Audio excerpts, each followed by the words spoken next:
Hi again, Irish fans. Welcome back to UND.com and ndbasketball.com. I'm Chris Masters, joined by the voice of the Fighting Irish, Bob Nagel, and we're here at the PNC Arena in Raleigh, North Carolina, getting set for Notre Dame in the Sweet 16, their semifinal matchup against St. Bonaventure at 2:30 on Sunday afternoon. St. Bonaventure is the number 5 seed in the Raleigh region. They're ranked number 21 in the AP poll, 25 in the coaches poll, 31-3 on the season. Their only 3 losses to Delaware, Villanova, and then Dayton in the A-10 championship game. They went 14-0 in the regular season in the A-10 this year. Their first ever trip to the NCAA tournament, and they're in the Sweet 16 for the first time. Fantastic, well-balanced team. They are a very well-balanced team, and Chris, one of the things you look at is who did they beat? They beat West Virginia and they beat St. John's. Now, I know there were players missing and it was early in the season, different things. I don't care. Those are 2 very good basketball teams. So they had some, I think maybe some confidence early in the season that carried them into their A-10 season. But I'm worried about a young lady named Van Tatenhove. She's an outstanding leader. She's an outstanding shooter, scorer. She does some rebounding. They don't do a lot of rebounding as a team, but she does some of that. And they've got a couple other players who shoot the 3. They've got 3 players who like to shoot the 3. They'll shoot it anytime they're open. They shoot it from anywhere inside a half court. So the good news for us is that we are a very good perimeter defensive team and have been all season, and we're able to get out on a certain player for a period of time. I can see Frederica Miller having a big role to play in this game, where she just clamps down on somebody for 4 or 5 minutes and maybe takes them out of their game a little bit, because it's not like they have 7 players who can score. It's not like they have 7 players who can rebound or play defense, and they like to get in the half court. They like to dribble the ball a lot. Not a lot of assists on this team. That was kind of the thing that surprised me as well.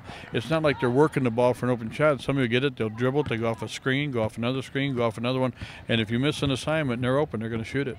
Jessica Jenkins comes into the game as the number 7 3-point shooting player in the country right now. She's averaging about 3 3-pointers a game, and as you said, she can basically shoot it from the parking lot. She's going to be a key to St. Bonaventure's success tomorrow. She really is, and I was looking at the 3 players who shoot it a lot. I think she's got 276 shots or something like that, an awful lot. But as a team, they've only got about 80 or 90 more than Notre Dame has shot. So we have good 3-point shooting as well. And the good thing for us, and this is something that I think will be apparent as the game goes along, is that we shoot the 3-pointers so well that in practice we get out on 3-pointers ourselves. When our players are guarding our perimeter, they have to get out there in a hurry because we have good 3-point shooter. We have the best 3-point shooter in the Big East, Natalie Novosel. So we're used to playing against 3-point shooting teams. We're used to finding the other team's top player or top 2 players. Again, this is a very good basketball team. Jim Crowley deserves a lot of credit. The first time they've ever been in the tournament, and they've made it to the Sweet 16. It's been a great year already for them.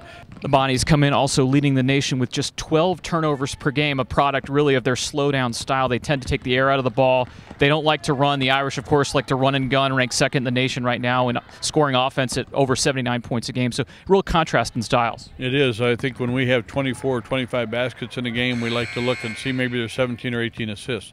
That's a good number for us. They had a lot of, I'm going through your numbers yesterday. Chris handed me the stat sheet. I'm going through a lot of single-figure assist games for this team when they score 70 or 75 points. So, again, it's a different style. Getting to the free throw line will be big. We've proven that that's a big part of our game. We did that against California, and it was a big deciding factor.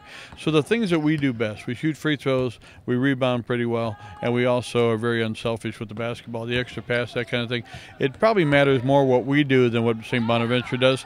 But, again, you can't take anybody for granted. There's a lot of teams, especially in last year's tournament, who were sitting there watching the Final Four thinking, boy, we should have had more respect for the team that knocked us out. So I don't think that's a problem. It's a very mature team, and that's been one of our big assets all season. They've been through this.